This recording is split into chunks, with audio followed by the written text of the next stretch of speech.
Bom dia, galera da automação.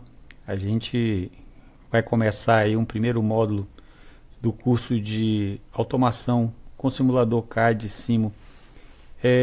A ideia inicial é falar um pouquinho sobre a parte de comandos para nos dar base para entender lá na frente sobre os projetos usando o CAD e Simo com o CLP. Então, para isso a gente vai falar um pouquinho sobre a parte de comandos elétricos aqui no início. Então, assim, se você já tem familiaridade com comandos elétricos, já conhece os dispositivos, conhece a parte de simbologia, as normas, já pode pular essa aula 1 e começar na aula 2. Se você não tem essa fundamentação sobre esses assuntos, aí vale a pena dar uma olhadinha aí nessa aula 1, parte 1 e parte 2, tá ok? Bom, mas quem é o professor Wellington Lima? Bom, o professor Wellington é essa pessoa aí que, mostrando aí um pouquinho sobre a nossa experiência, né? Então, muitos anos aí na área de pesquisa, a gente já foi auditor da 17.025, que é voltada à parte de laboratórios. E assim, quem quiser ter um conhecimento um pouco mais aprofundado, publicações, etc., pode entrar aqui no Lattes do professor Wellington e conhecer um pouquinho mais. Ok, galera? Essas aulas nós vamos nos basear fortemente no livro do Nascimento, aqui com comandos elétricos, e vamos também trabalhar um pouco aqui usando controladores lógicos programáveis do Clayton Moro. Tá? O do Clayton a gente vai começar um pouquinho nessas aulas de comando, mas sem aprofundar, mas nas próximas aulas a gente vai usar bastante o livro do Clayton. Tá? Agora, basicamente, a gente vai usar aqui o do Nascimento. O objetivo do curso vai estar dividido aí em mais ou menos 5 aulas, onde a primeira aula a gente vai apresentar um pouco dos conceitos básicos de comandos elétricos, por isso volto a reforçar para vocês. Tenho conhecimento, estou bem na parte de comando, pula a aula 1, vai para a aula 2. Na aula 2 a gente já vai apresentar uma visão geral sobre o CAD de Simo, já vamos implementar o projetinho de um acionamento direto de motores, então já vai ter umas coisinhas aí que a gente já vai começar. É interessante seguir essas aulas da 2 até a última aula, porque aí é uma sequência de ações. Então o que eu desenvolver na aula 2 eu vou aproveitar para a aula 3, vou aproveitar para a aula 4 e assim sucessivamente, tá ok? Na aula 3 a gente já vai desenvolver uma aplicação usando chave partida direta com reversão, então eu uso o que a gente já fez na aula 2, que é a partida direta de motor. Então já aproveito o que a gente fez e só acrescento algumas coisinhas a mais aí para a gente transformar na partida com reversão. Na aula 4 nós vamos desenvolver uma aplicação com botão automático que usa a fundamentação da chave partida direta com reversão. Então eu vou aproveitar o que a gente viu na aula 3 e vou acrescentar algumas coisinhas mais. A partir daí a gente entra na parte de projeto mesmo, né, onde você vai, a partir de um problema, nós vamos desenvolver uma solução. Essas soluções inicialmente vão ser pensando lá em projetos lógicos. Então a gente vai trabalhar um pouquinho a fundamentação de projetos lógicos e vamos desenvolver toda a aplicação baseado em um problema. Então a ideia aí é começar realmente a fundamentar vocês no desenvolvimento de soluções a partir de uma necessidade. Então existe uma necessidade, então você descreve essa necessidade e desenvolve a solução. Aqui inicialmente com projetos lógicos, mas em aulas futuras vamos trabalhar com sistemas sequenciais e aí cada vez mais a gente pode aumentar essa complexidade para que a gente possa trabalhar com sistemas mais reais possíveis, tá? Aqui na aula 5 a gente vai fazer uma abordagem mostrando vários tipos de possibilidades de desenvolvimento de minicursos, e aí dependendo do feedback de vocês a gente pode priorizar um em relação ao outro e aí a gente desenvolve aí as soluções, tá? A ideia desse curso que a gente está montando é tentar contribuir no conhecimento dessa parte de automação. Mas assim, pessoal, fiquem bem à vontade. Olha, Elton, não está legal isso aqui, embora melhorar aqui. é bom esse feedback de vocês para que a gente possa cada vez mais estar fornecendo aí uma aula mais objetiva, uma aula mais dinâmica, onde a gente possa ter um aproveitamento melhor, tanto por parte de vocês como por parte da gente. Tá ok? Então vamos lá. Essa primeira aula a gente vai falar sobre a parte de comandos e sinalização. Vamos falar um pouquinho sobre simbologia.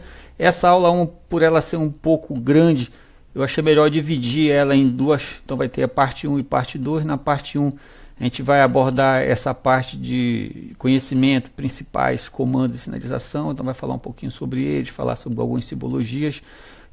Mas eu não vou terminar a parte de simbologia. Então lá pelo meio a gente vai dar uma paradinha para não estender muito e a gente recomeça falando sobre as contatoras e aí dá sequência até o final aí, que é a parte de circuito básico. Eu vou dar uns exercícios para a gente ver se entendeu os conceitos aí desses principais dispositivos de comandos elétricos.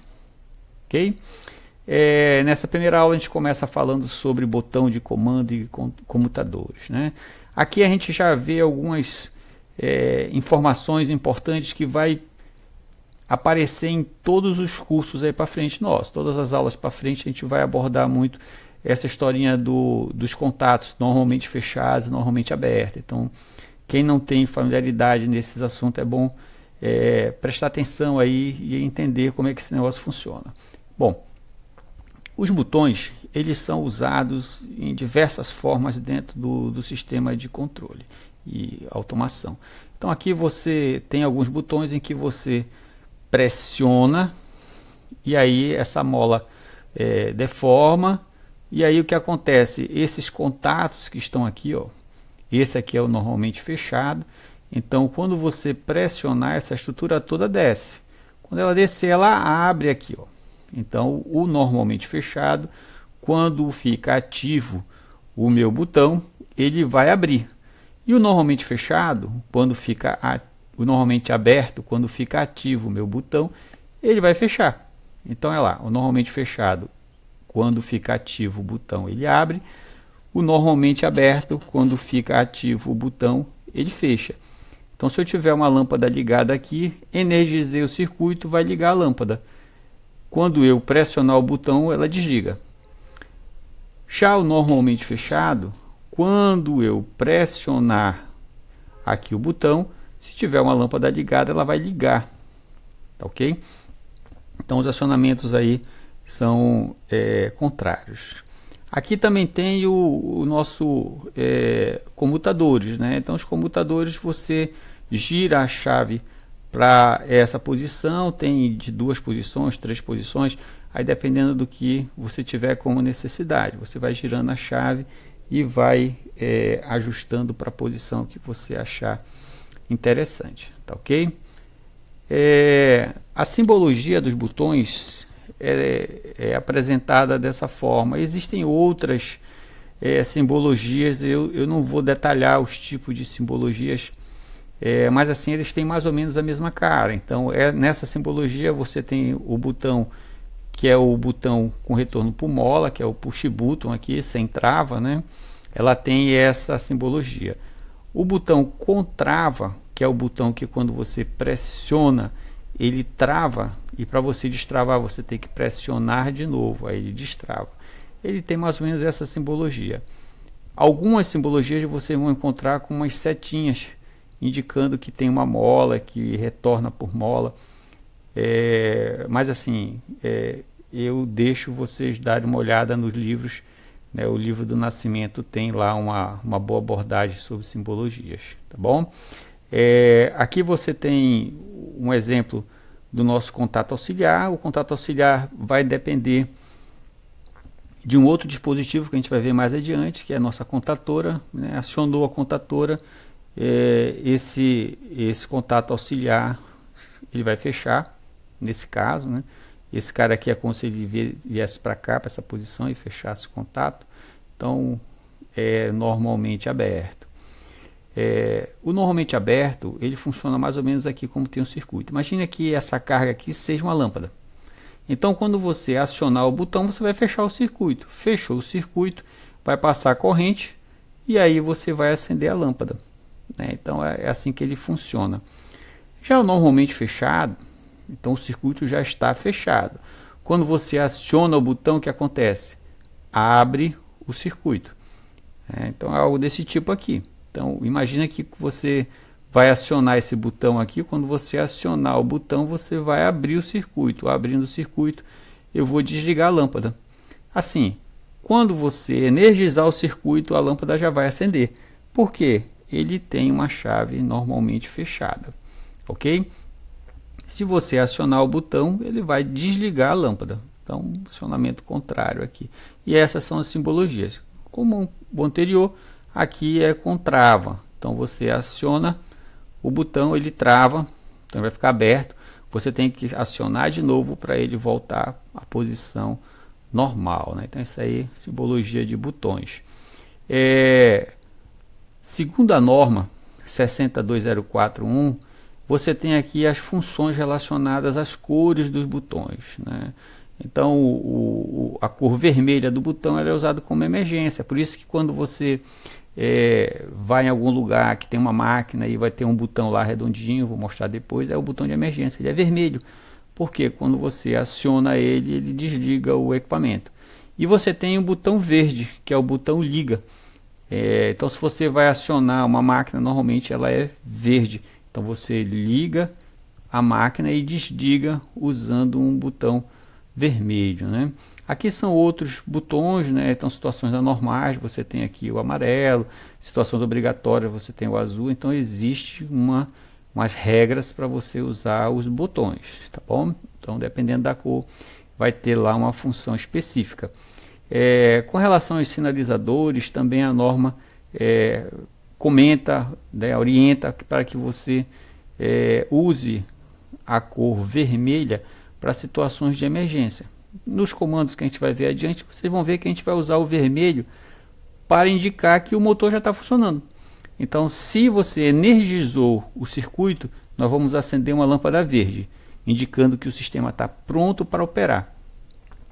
No momento que você acionou lá o botão verde e ligou o motor, a gente desliga a lâmpada verde e liga a lâmpada vermelha, indicando que o sistema está em operação, então o motor está rodando, então existe um risco aí iminente, tá ok? Você não deve ir para a área, porque senão pode sofrer um acidente. No caso do motor estar funcionando e houver uma sobrecarga, a gente vai explicar mais tarde aí, mas travou o motor ou tem um peso muito grande para ele não está conseguindo arrastar direito, então a corrente chamada corrente do motor, ela vai crescer para tentar dar força suficiente para ele poder arrastar esse peso. Isso aí às vezes dependendo do tempo pode gerar um problema para ele. Para resolver isso daí existe um dispositivo que é o relé térmico, que a gente vai ver. Ele entra em operação e ele desliga o motor.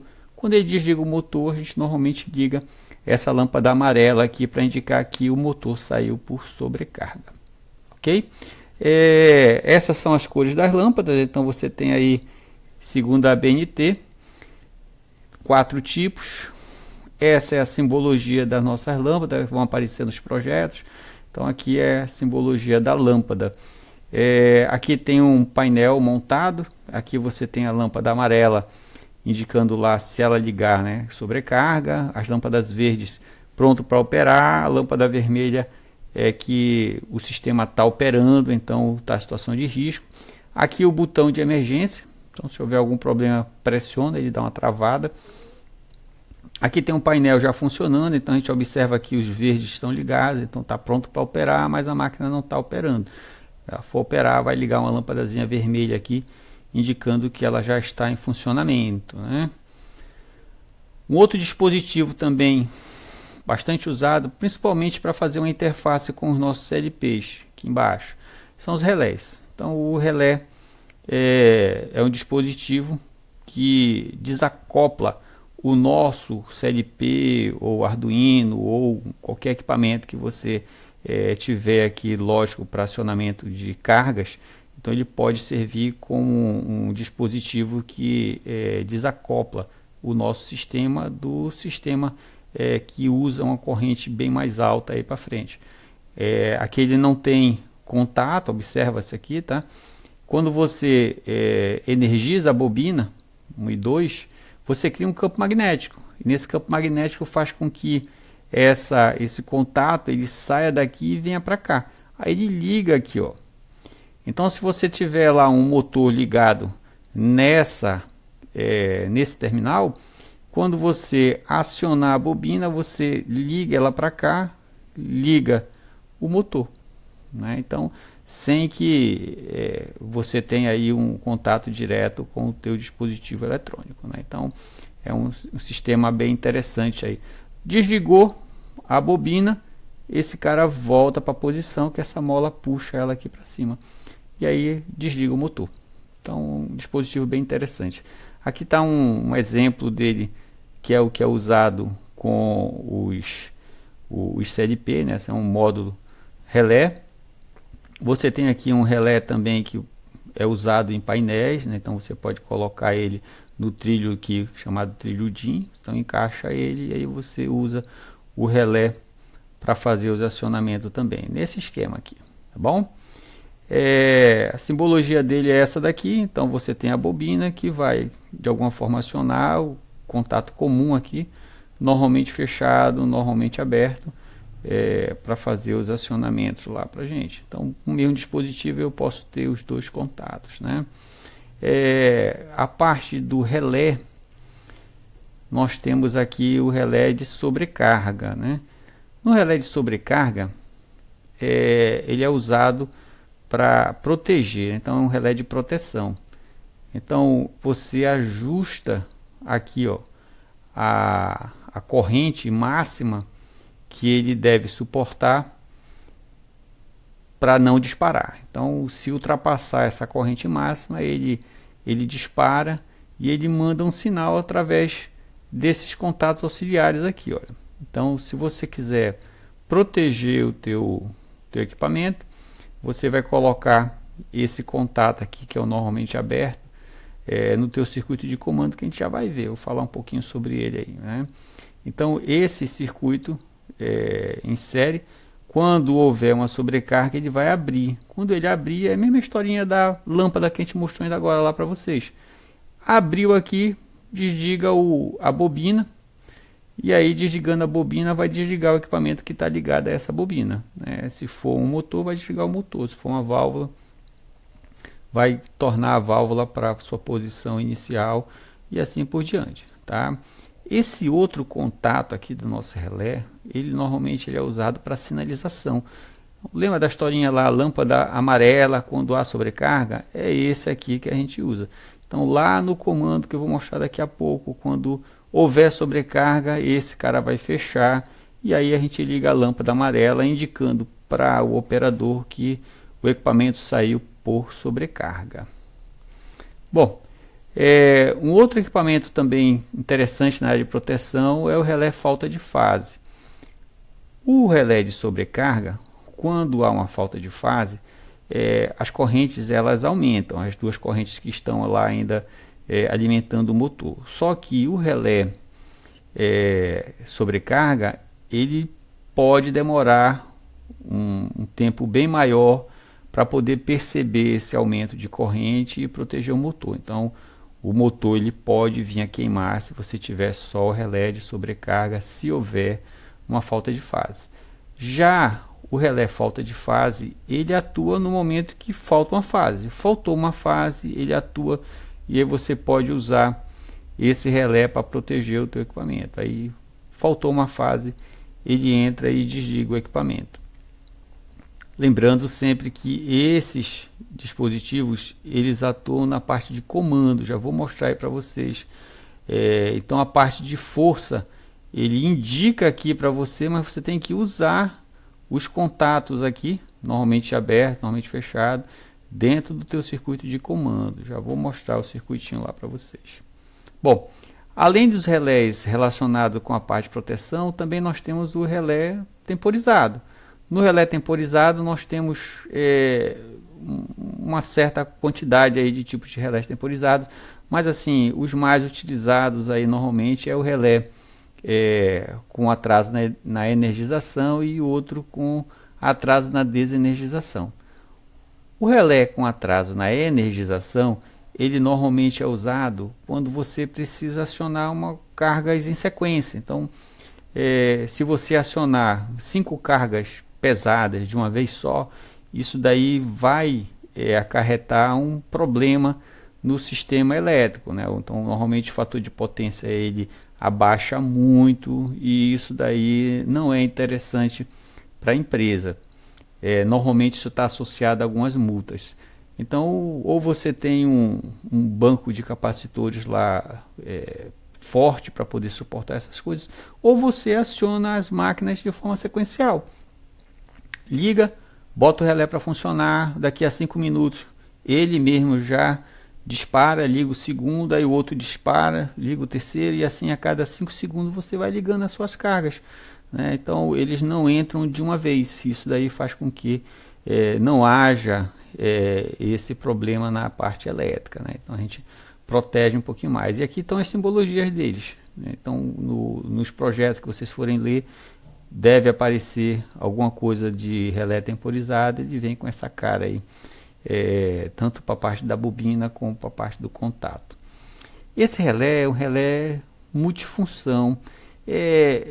Você observou que tem vários tipos de relés diferentes, então o mercado acabou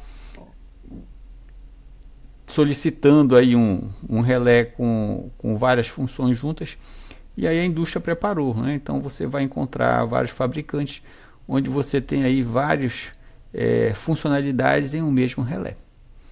Ok, galera? Então assim, a gente finaliza aqui a primeira parte dessa aula 1. Na aula 2 a gente vai dar continuidade na parte de comandos, e aí eu espero vocês daqui a pouquinho. É só mudar. Reforçando de novo, se você já conhece bem a parte de comandos, pode pular a aula 1 e 2. Se você não conhece, dê uma olhadinha, porque eu vou precisar desse assunto mais adiante, ok? Assim, se você gostou da aula, por favor, aciona lá o gostei, né, o joinha, para ajudar a gente aqui no nosso trabalho, ok? Se você ainda não se inscreveu, se inscreva no canal, para que a gente possa ter aí um volume, para que o trabalho possa dar continuidade.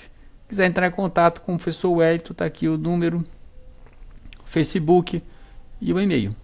Ok, galera? Então invista em você, só você sabe onde poderá chegar. Valeu, galera. Até a próxima aí.